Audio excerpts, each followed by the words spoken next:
Gusto kong marinig sa iyo, ano ang iyong assessment ngayon? As we speak now, are we ready to go back to school on August 24? Okay.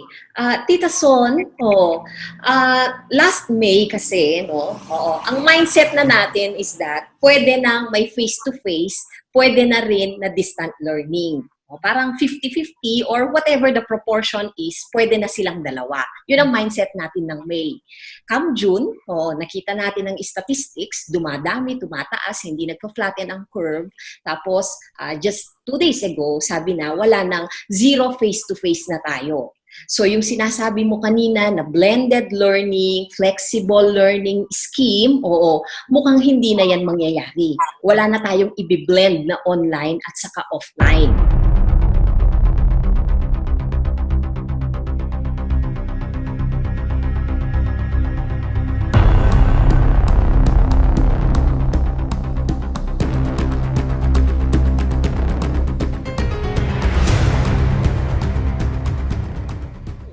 Ngayon, ang nangyayari sa atin, napunta tayo sa isang sulok at ang choice na lang ay virtual learning or online learning.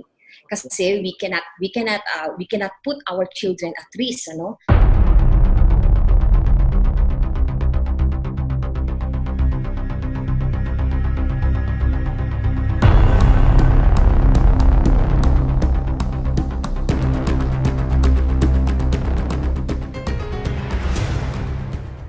Ang sinasabi mo, you're almost 100% sure that blended learning will no longer be possible. So we're only faced with one option, which is online.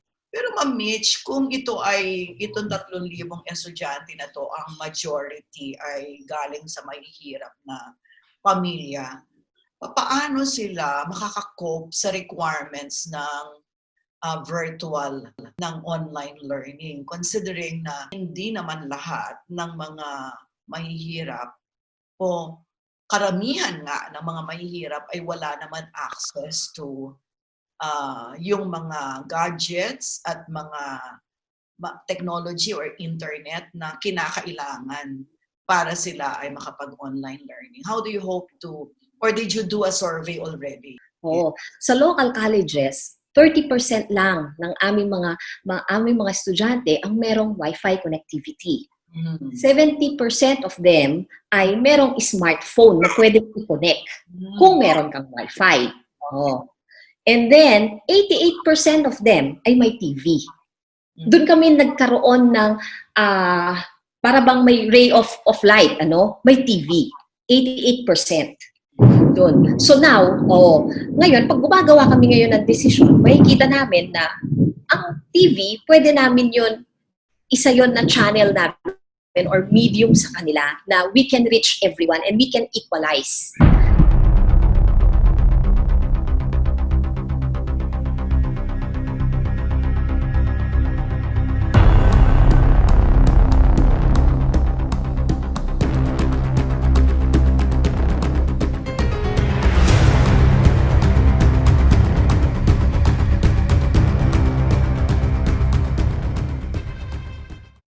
So, dapat may deposit area. Para bang gano'n? May deposit area ka, tsaka meron ka kung saan sila makakapag-withdraw ng knowledge at makakapag-deposit ulit.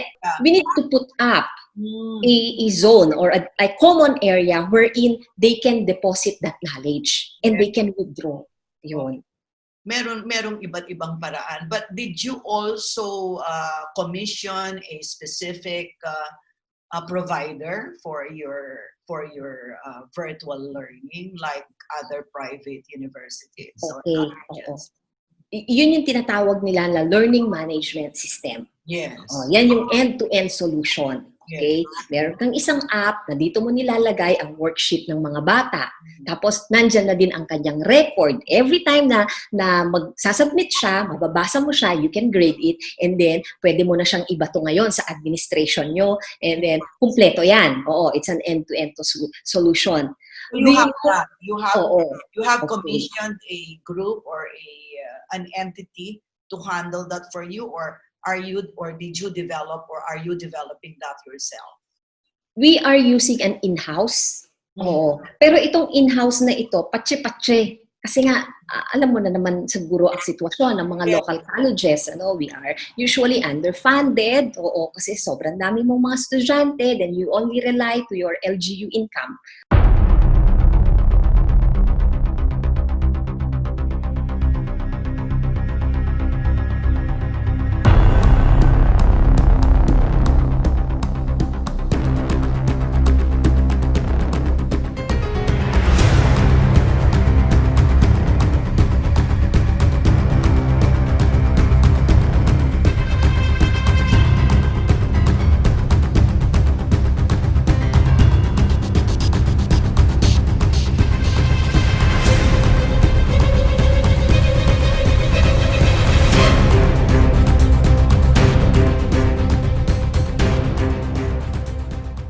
Lahat may challenges. From the point of view of an administrator, do you see your expenses going down or going up? Going up yan. Malaki siya, Tita Son. The broadcasting, for example na lang, we have 455 subjects. Diba? Okay. 455 subjects. So, in a, let's say na lang na once a week lang ang iyong broadcast. You need 455 hours already. So 455 hours, you need to subscribe.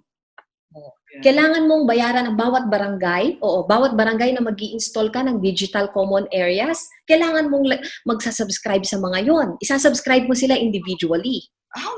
Where will you get the funds for it? Okay.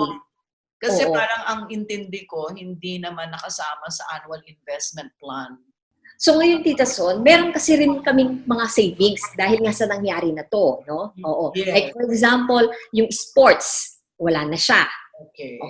Yan. Yun ang pwede mong mga i-realign. Then, NSTP, community extension. Okay. Research, medyo restricted ang research mo. Tapos training ng mga guro, mas mura ang training kasi sa webinar. Yeah. Kesa sa minsan, dinadala natin sila sa kung saan. Tickets pa yun, may transpo allowance. Yes, hotel.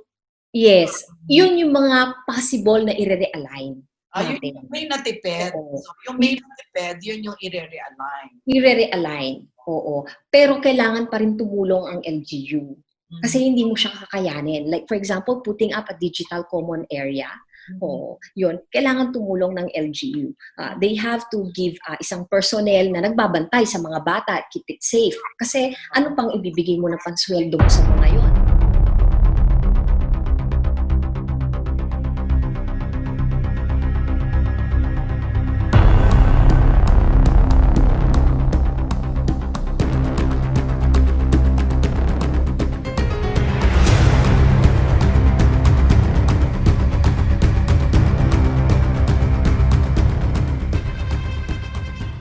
Tita Son, you need to learn the basic, especially if you work from home. Dahil usually, ang distant learning kasi, Tita Son, you don't need to go to the school anymore. Nobody will set it up for you. Yes. You have to set it up yourself. You have to do it on your own, right? Yes. You have to do it on your own. Yun ang kailangan mong malaman. Kasi hindi ka na kailangan pumunta ng school eh. Wala na yung secretary ng dun sa institute nyo na sasabihin mo, paki-input ang grade, oo. Or yung pag nag-e-exam yung mga bata, after nyan, yung checking mismo sa mga bata, wala siyang ganon. Oo. Ibabato yan ulit sa'yo ng mga bata and you have to ikaw ulit ang mag-i-input lahat ng mga yan. So, in a sense, yes, kailangan mong matutunan. You have no choice eh. Ito yung survival natin to eh.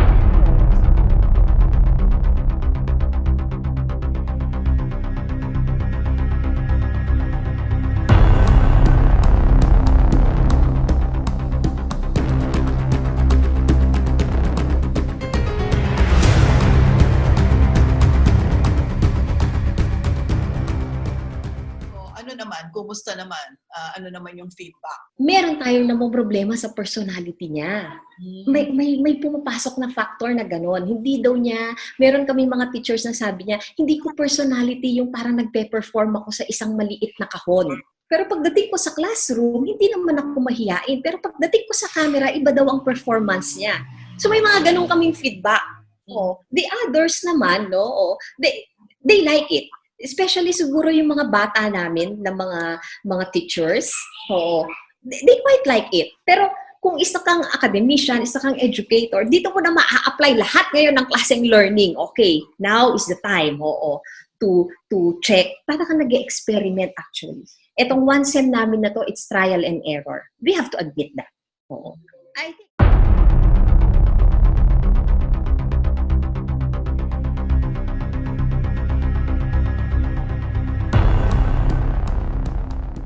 parang just to get us by. At yung mga bata, sa tingin ko para lang yung mga bata, hindi lang stagnant. Na umaandar pa rin ang kanilang mental process. But I don't think you can get the 100% na tulad ng face-to-face.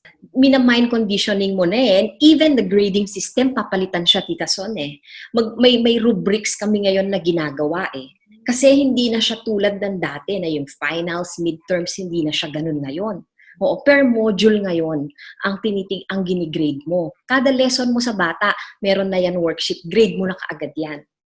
It works for Mabalacat City College. It will also work for other local colleges. It might not. Meron uniqueness ang situation. Oo. For example, the other local colleges or other universities, they can do the academic drive-through. Kasi geographically, it permits them. I just hope, hindi na ito tatagal. Sana.